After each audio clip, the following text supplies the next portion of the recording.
Right, hello and welcome to another video from me, Tim from Wales. All right, Brett. And today I want to talk about the Garmin Edge 1030 Plus.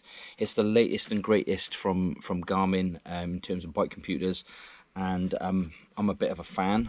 This is my Garmin Edge 800 I've had for a long time. So yeah, I just want to talk a little bit about that today, and just ask the question, do I need one? Do you need one? What's it all about? Yeah, so let's just kind of jump straight in and have a look at it. So you've probably seen the 1030 in a bunch of videos and reviews and stuff online at the moment. It's getting a lot of press, and understandably so. It's the latest high-end bike computer from Garmin. And do you need one? Well, yeah, of course you do. Why not? It's new technology, it's big toys, why wouldn't you? I'd have one if I could afford it anyway. Yeah, who doesn't want £500 worth of technology that you're going to strap to your handlebars, and it's going to tell you when to have a drink, when to have a rest, how long it's going to take you to recover from the ride, and how much further you've got to go, how fast you're going, how far you've been, how much you've climbed, etc, etc. We all want all of that, don't we? Or don't we just want to just grab hold of the bars and go for it? Each to his own.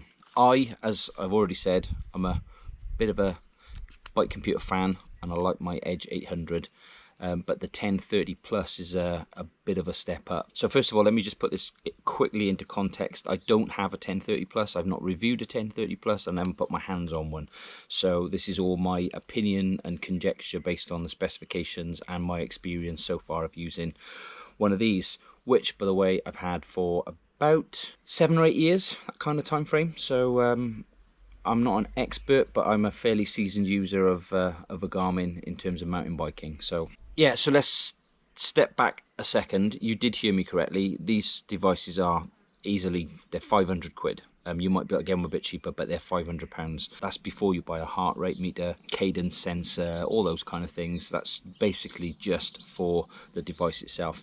And if, like me, you're a big fan of ordnance survey maps, and that's the way you like to navigate, then it's probably going to cost you about another 300 quid for OS maps if you want to actually have those loaded on as well. So if you're looking at a full retail price for everything, you're looking at £800+ just to get the computer and to navigate via OS maps, which is quite a lot of money, and probably would buy you a fairly good set of upgrades for your bike. So yeah, 800 quid. If all you want to do is strap a GPS onto your bike so that you can record your ride or something, rather than use your phone, which I'm a fan of doing, because I'd rather keep my phone battery perhaps for taking photos or, I don't know, making phone calls. If you only want a device for recording GPS, then you can go out and you can spend 50 to 100 quid that you can strap to your bars, maybe even put in your bag, that will record your GPS data, and you can then upload it to Strava and whatever when you're finished. So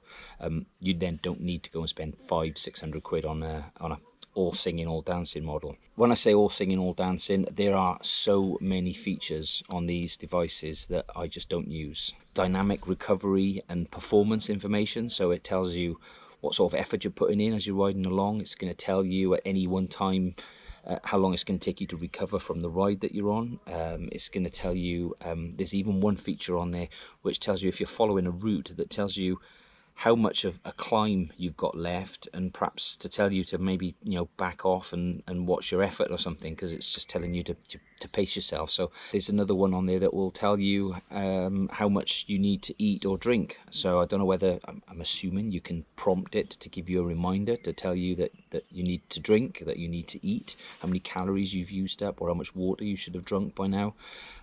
All very good, perhaps really useful features, but again, I mean, do you want to spend 500 quid to have something beeping at you while you're out on your bike to remind you of this stuff? I don't know. A little bit over the top. So training, it's all fascinating. It's really good. It's perhaps a little bit more for the pros. It's not really for me. I mean, there's a feature on this that I probably should use a lot more. There's a feature called a virtual partner. So you can put a pace. So let's say, I don't know, 10 kilometers an hour for easy, and it will show you on your virtual partner whether you're keeping up with that pace. Now that would have been really useful for me over the course of the last 3 months if I'd used it, because I've not been out on many group rides, and I found out on the last few that I've been going on, I've definitely been going at my pace and not a group pace. So what do I really like about these new ones, and the 1030 plus in particular? So first of all, the main thing for me is integration into apps. So I've been using the likes of Komoot, Strava, TrailForks, that kind of thing for navigation and for scoping out new trails.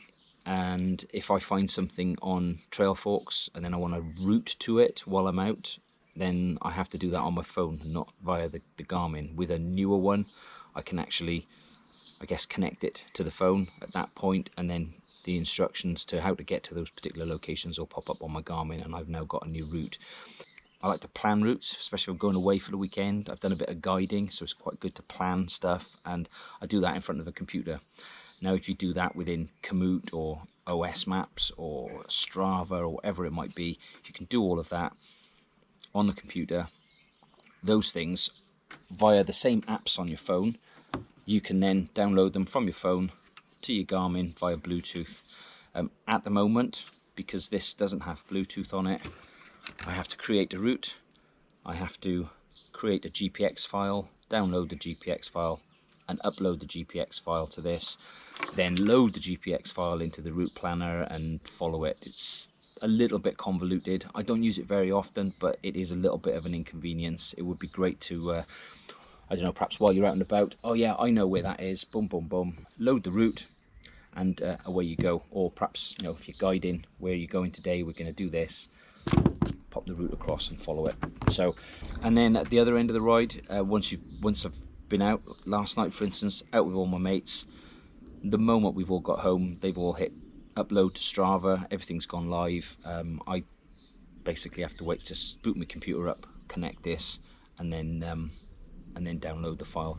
And a second reason, because there's only two, like I say, I'm not really interested in all the other stuff. I mean, you can do quite useful things like you can have it like crash detection. So if it's sudden, if it detects a sudden stop, I think it can send an alarm, maybe via text, again via your phone.